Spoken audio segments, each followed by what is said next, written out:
Leitura de O Livro dos Espíritos, Allan Kardec. Livro 2, capítulo 6, Vida Espírita. Escolha das provas. 258. Quando, no estado errante e antes de se reencarnar, o espírito tem a consciência e a previsão das coisas que lhe sucederão durante a vida, ele próprio escolhe o gênero de provas que quer suportar, e é nisso que consiste o seu livre-arbítrio. Não é Deus que lhe impõe, então, as tribulações da vida como castigo? Nada ocorre sem a permissão de Deus, pois é Ele quem estabelece todas as leis que regem o universo. Perguntai então por que fez tal lei ao invés de outra. Dando ao espírito a liberdade de escolha, deixa-lhe toda a responsabilidade de seus atos e suas consequências, de maneira que nada entrava o seu futuro. O caminho do bem como do mal lhe está aberto. Se sucumbe, resta-lhe a consolação de que nem tudo se acaba para ele. Deus, na sua bondade, lhe dá a oportunidade de recomeçar o que foi mal feito. É necessário, aliás, distinguir o que é obra da vontade de Deus do que é da vontade do homem. Se um perigo vos ameaça, não foste vós mesmo que criastes, mas Deus, contudo, pela sua própria vontade, a ele vos expondes, porque vedes um meio de adiantar-vos, e Deus o permitiu. 259. Se o espírito pode escolher o gênero de provas que deve suportar, segue-se daí que todas as tribulações que experimentamos na vida foram previstas e escolhidas por nós? Todas não é a palavra, pois não se pode dizer que escolhestes e previstes tudo o que vos acontece no mundo, até as menores coisas. Escolhestes o gênero de provas, os detalhes são consequências da vossa posição e frequentemente dos vossos próprios atos. Se o espírito quis nascer entre malfeitores, por exemplo, ele sabia a que arrastamento se expunha, mas não cada um dos atos que viria a praticar e que são resultado de sua vontade ou do seu livre-arbítrio. O espírito sabe que, escolhendo tal caminho, terá de suportar tal gênero de luta.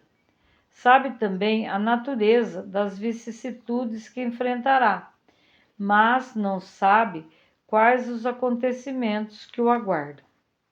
Os detalhes dos acontecimentos nascem das circunstâncias e da força das coisas. Somente são previstos os grandes acontecimentos que influem no seu destino. Se tomas seu caminho cheio de sulcos profundos, sabes que deves tomar grandes precauções para não caíres. E não sabes em qual deles cairás. Pode ser também que não caias se fores bastante prudente.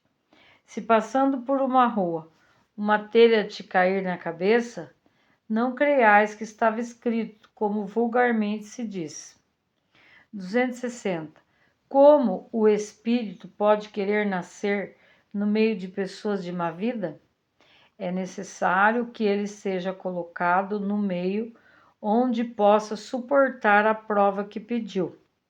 Pois bem, é preciso que haja analogia nas situações. Para lutar contra o instinto do roubo, é preciso que se encontre entre pessoas dadas à prática de roubar. Se não houvesse pessoas de má vida sobre a terra, o espírito não poderia, pois, aí encontrar meio adequado a certas provas? Precisar-se-ia lamentar isso? É o que ocorre nos mundos superiores, onde o mal não tem acesso, visto que são habitados por espíritos bons. Fazer que em breve o mesmo ocorra sobre a terra. 261.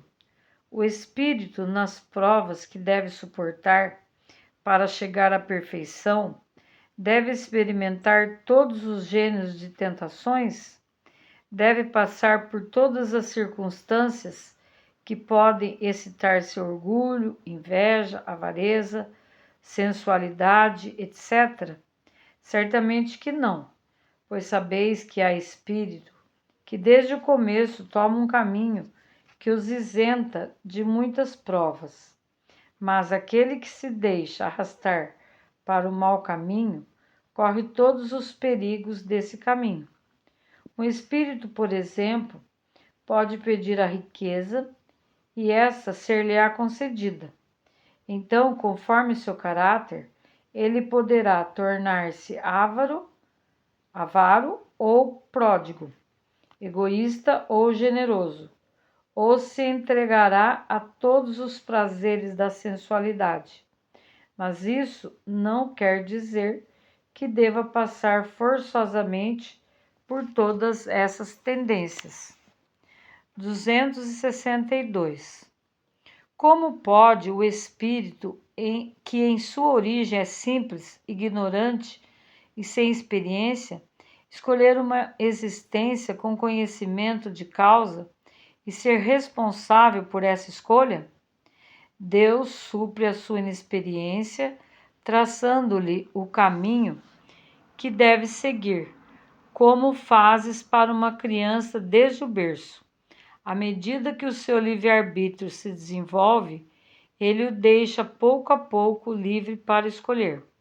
É então que frequentemente se extravia, tomando o mau caminho, se não escuta o conselho dos bons espíritos.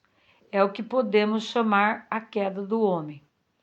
Quando o espírito goza do seu livre-arbítrio, depende exclusivamente da sua vontade a escolha da existência corporal? Ou essa existência pode lhe ser imposta pela vontade de Deus como expiação? Deus sabe esperar, não apressa a expiação.